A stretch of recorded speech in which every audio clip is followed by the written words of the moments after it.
Hey, Chris.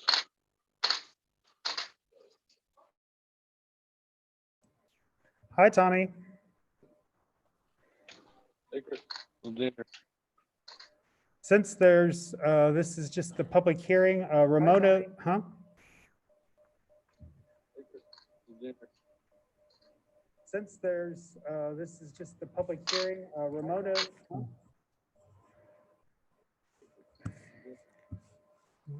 Since Ramona and Bessie are here, but they're not signed in on the Zoom because we don't need a quorum. There's no action, so they are here and will be following along.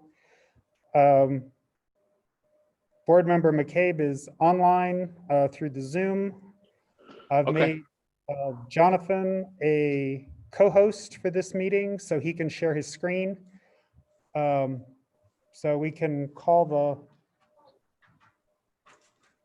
public hearing to order. It's 4:35 p.m. Okay, go ahead and, hello, board members. They won't be able to hear you because you're not signed in. So we'll just jump right into the, We'll go ahead and call this public hearing meeting to order. Roll call. Bessie Allen, Here.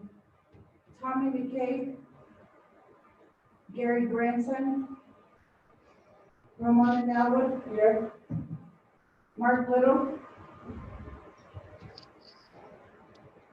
Madam Board President, Gary Gordon, who wants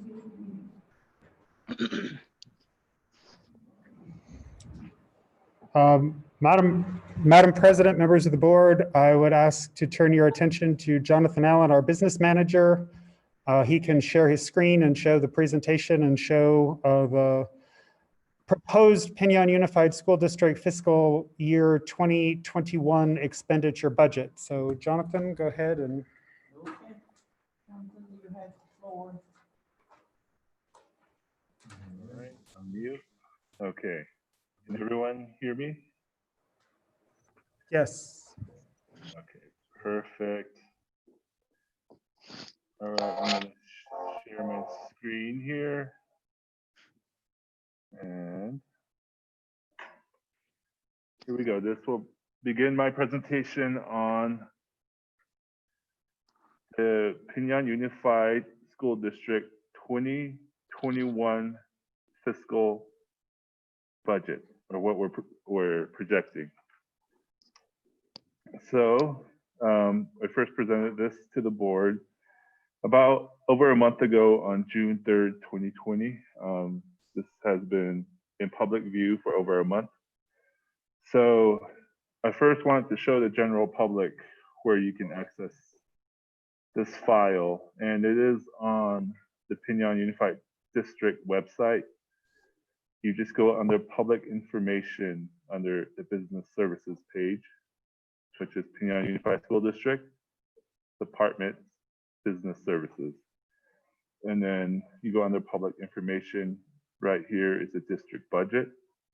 Just click that and it will take you straight to all the budgets that we have uploaded to Arizona Department of Education. And here, this first one is the expenditure budget for this school year, 2021, as you can note here. So this is just public record. This is just a projection for the school year. And this was a difficult one to go over just because of the current pandemic situation. But let's get into it. Basically, what was passed by the state of Arizona is known as the skinny budget. It's a basic budget that will keep the state operating, including school districts, for this time until the legislature comes back into session, which is believed to be in August, in 1 month's time.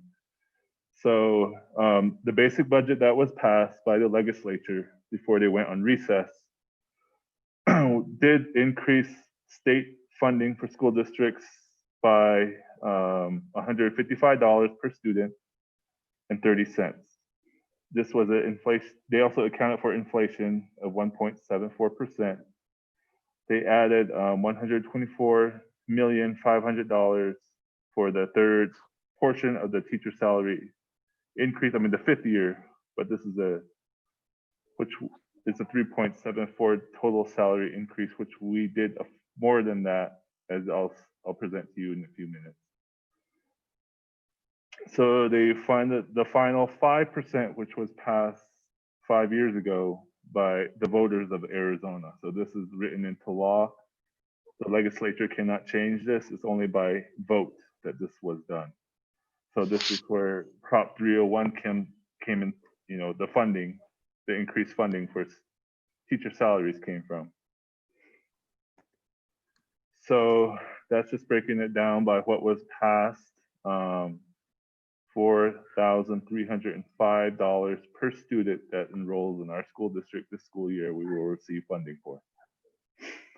So this is where the full calculation, the projection, last school year, as you can, below the screen, it says FY20 ADM at 1,030 students. That's the average daily attendance for the school district. What we're projecting is a 5% decline in enrollment due to the uncertainty of the situation surrounding COVID. So we brought that student average daily membership to 975. That's a 5% decline across the board. So what we're projecting is a budget shortfall in comparison to last school year. I mean, remember, we haven't spent any, we're starting to spend money this school year, but we haven't, received a bulk of the funding. So it's gonna be 7.6 million we're expecting in state aid compared to 8.3 million from last school year. That's a 5% student enrollment decline. So as it's broken down in this worksheet, which I showed at the beginning of the presentation, it breaks it down into those portions of your RCL, your revenue control limit, your DAA transfer, your budget balance carry forward, and then the state Prop 123 allocation, which all adds up to $7.6 million. And this will be revised in December, and then we have a final budget revision in May. So based on student enrollment, the 40th day count, which is typically around the end of September, we can do a projection for December and see if we need to revise our budget based on student numbers. Everything is based on student numbers. So then we'll have a better projection for the final budget revision in May.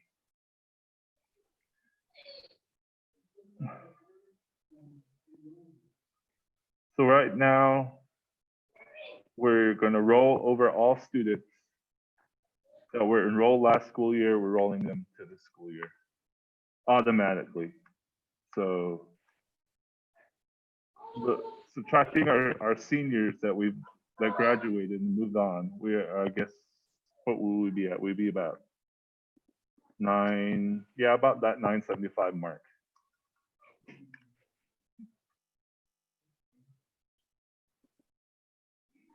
So here's the average teacher salary increase.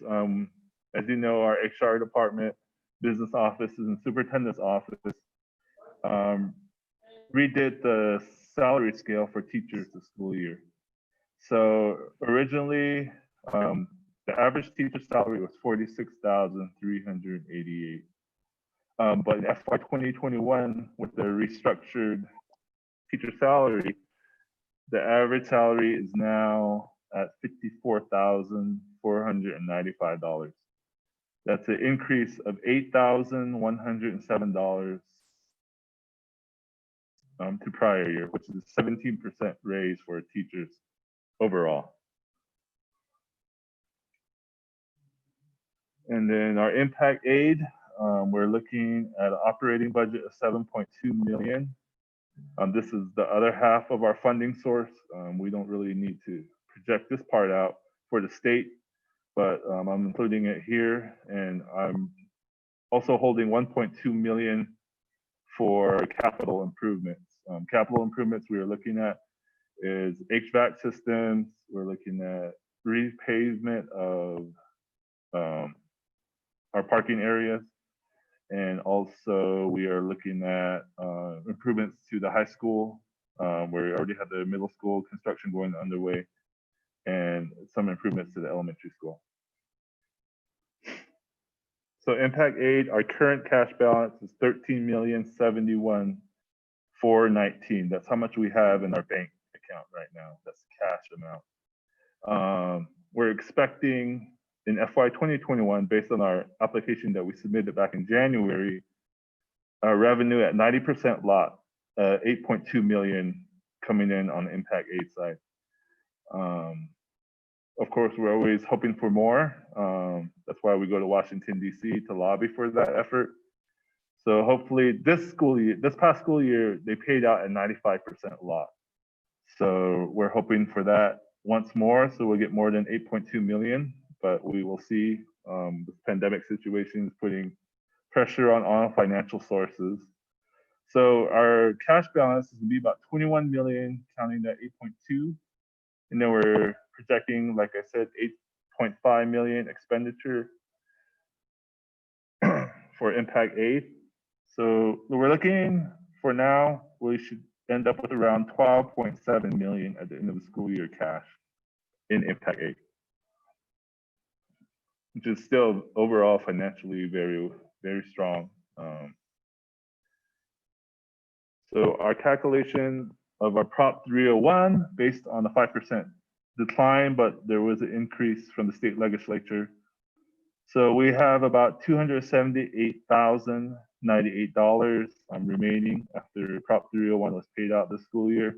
We're looking to add $560,757.75, bringing our budget limit for FY 2021 to $838,856.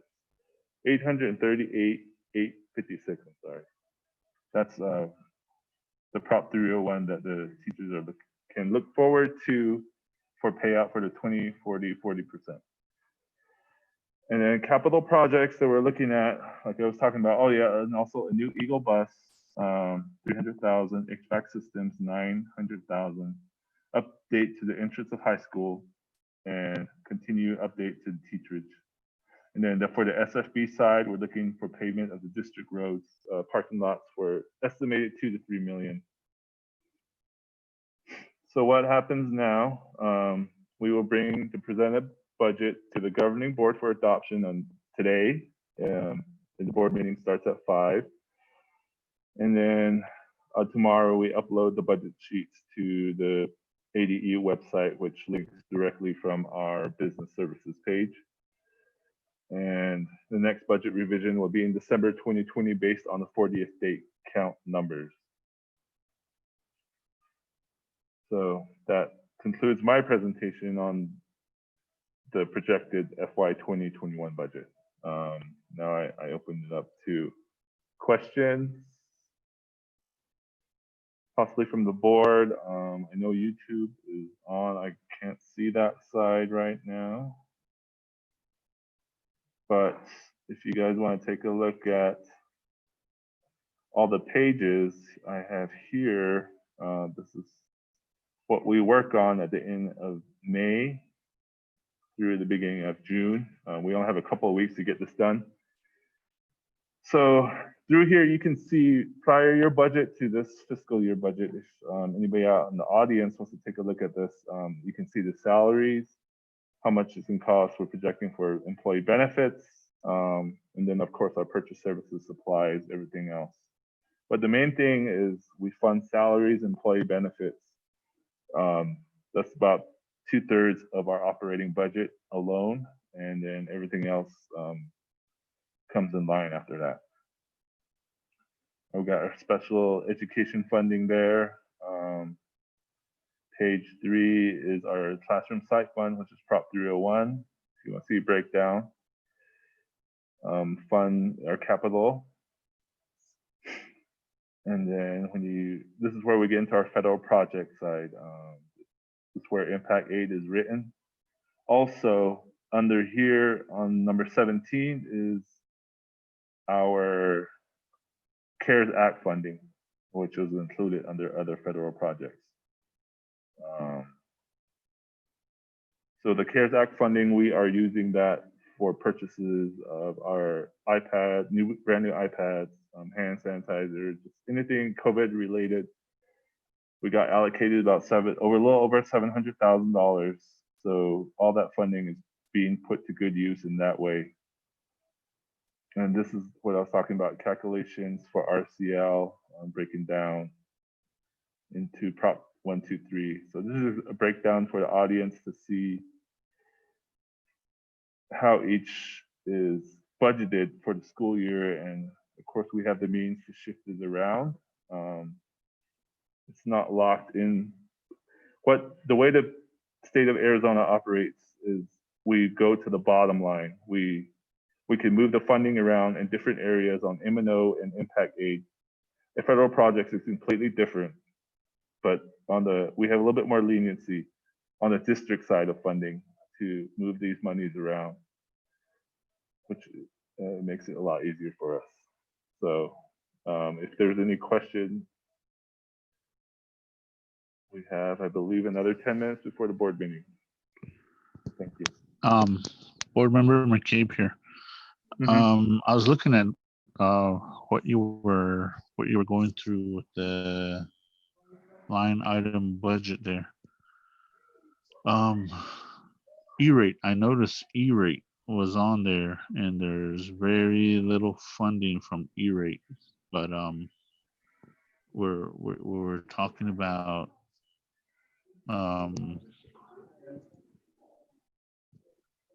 getting more technology. Our technology is supposed to be more. The E-rate funding is actually going away until Congress renews. So all we qualify for now is internet. We're not able to add telephone lines and all the other stuff we used to. Yeah. So that's where we're having, that's where it's going to become more dependent on the district to fund all those projects ourselves now, until we see more funding on the E-rate program. So that's another thing we have to really factor in, is we're going to have to start taking the full cost of telephones, taking the full cost of internet.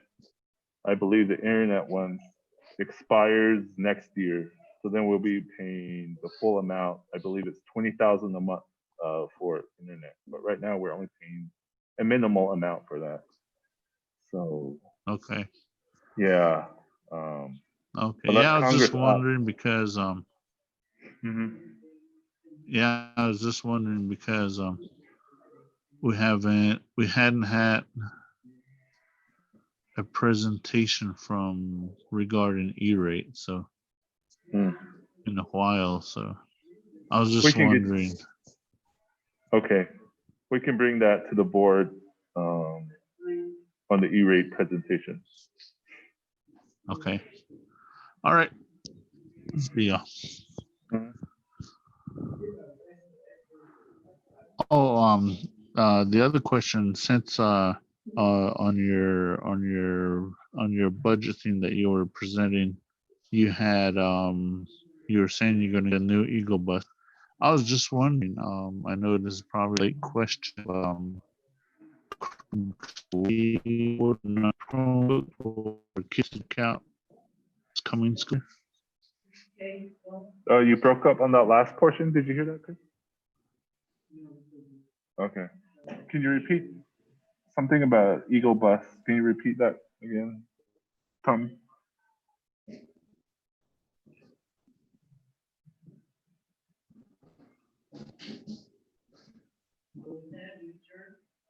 Tommy, can you repeat your question?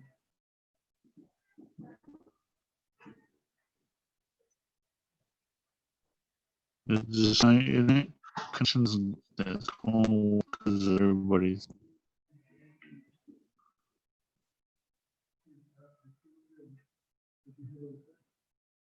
No, it's not coming through clear. I don't know.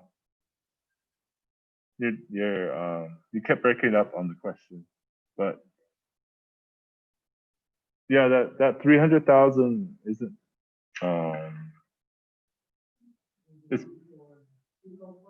it's separate from the regular budget because I put that on capital side. and we can roll that over or not spend it and can use it in other ways. But as a capital item, I mean, we can use, it won't come out of our regular operating budget, which is why I kind of put it under capital. But we're able to withdraw that impact aid if we need it elsewhere. We can pull that money out and use it on other things. Because yeah, like I think you were referring to that there is can probably be no athletics. There's probably going to be no field trips. So that was just on the cycle to be purchased this school year. I'm back. I don't know if you heard what I said. I think something happened to my internet. Oh, okay. I was asking about since you had a new Eagle bus on there. I was just wondering, were there enough Chromebooks ordered for this coming school year? Yes. We ordered 850 Chromebooks, enough for middle school and high school. And I believe we're looking at 5th grade as well. And we also have 600 iPads for the younger age groups. Okay, cool. I'll go in there. That's all the questions I had. Thank you, Tom. Stay here, go to the regular green board, or do we go into the other one?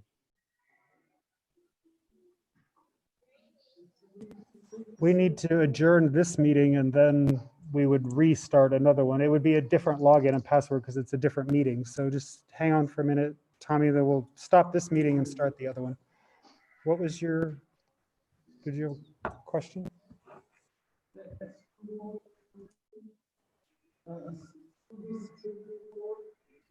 They're not, is that included in the budget too, or is that separate? Separate.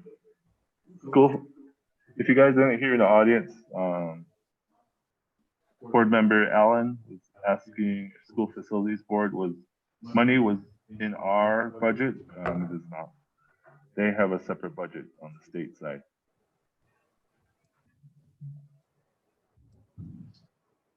Okay, don't have any questions or homework. Okay. So we adjourn this meeting? Yeah, we can adjourn this meeting and then start the actual board meeting at 5.